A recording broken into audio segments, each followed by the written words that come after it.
बुद्धा अमृतवाणी ना चाहते हुए भी मन में आते हैं। अश्लील विचार।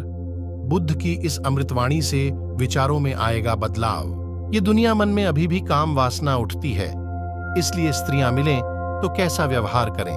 बुद्ध ने कहा है कि न कोई परमात्मा है, न कोई आकाश में बैठा हुआ नियंता है, तो साधक क्या करें। तो बुद्ध ने कहा है, होश से चले, होश से बैठे, होश से उठे। बुद्ध का एक भिक्षु आनंद पूछने लगा। वह एक यात्रा पर जा रहा था और उसने पूछा कि भगवान, कुछ मुझे पूछना है। स्त्रियों के संबंध में मन में अभी भी काम वासना उठती है, तो स्त्रियां मिल जाएं तो उनसे कैसा व्यवहार करना। तो बुद्ध ने कहा, स्त्रियां अगर मिल जाएं तो बचकर चलना, दूर से निकल जाना। आनंद ने कहा, और अगर ऐसी स्थिति आ जाए कि बचकर न निकल सकें। तो बुद्ध ने कहा, आंख नीची झुकाकर निकल जाना।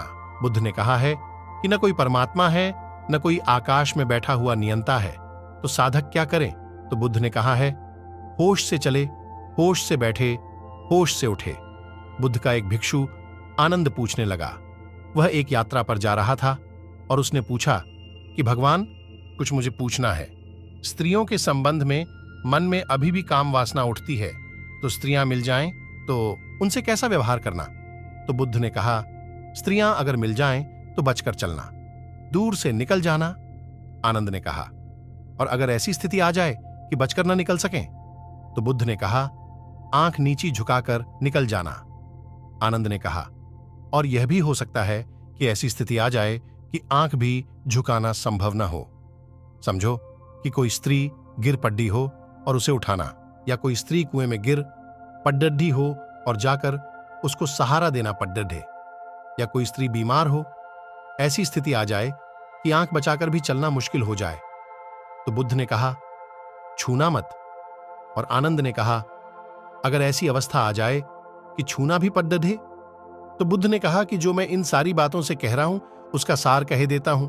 छूना, देखना, जो करना हो करना, होश रखना, इन सारी बातों में मतलब वही है। स्त्री से बचकर निकल जाना तो भी होश रखना पड़ी डिढ़ेगा। स्त्री को बिना देखे निकल जाना तो भी होश रखना पड़ी डिढ़ेगा। बेहोशी में तो आंख स्त्री की तरफ अपने आप चली जाती है, बेहोशी में तो पैर स्त्री की तरफ चलने लगते हैं, विपरीत नहीं जाते। बेहोशी में तो भीड़ में स्त्री को धक्का लगाने के लिए शरीर तत्पर हो जाता है।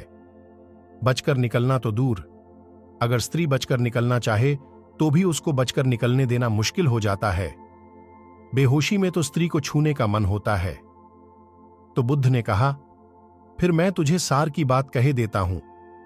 ये तो गौण बातें थीं, लेकिन उन सब गौण बातों में वही धागा अनुस्यूत था, जैसे माला के मनकों में धागा अनुस्यूत होता है।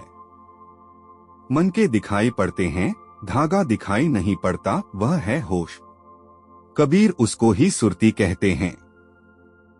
और जिस व्यक्ति का होश सध जाए, फिर उसे कोई असहज क्रम नहीं करना पड़ता, उल्टा सीधा। कबीर कहते हैं, न तो मैं नाक बंद करता, न आंख बंद करता, न उल्टी सीधी सांस लेता, न प्राणायाम करता, न उल्टा सिर पर खड़ा होता, न शीर्षासन करता, कुछ भी नहीं करता, सिर्फ होश को संभाल कर रखता हूँ, सिर्फ सुरती को बनाए रखता हूँ।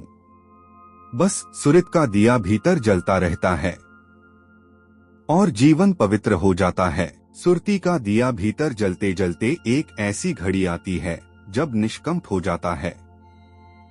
उस घड़ी का नाम समाधि है। अगर इस वीडियो को अच्छा लगे तो लाइक, कमेंट, शेयर जरूर करें।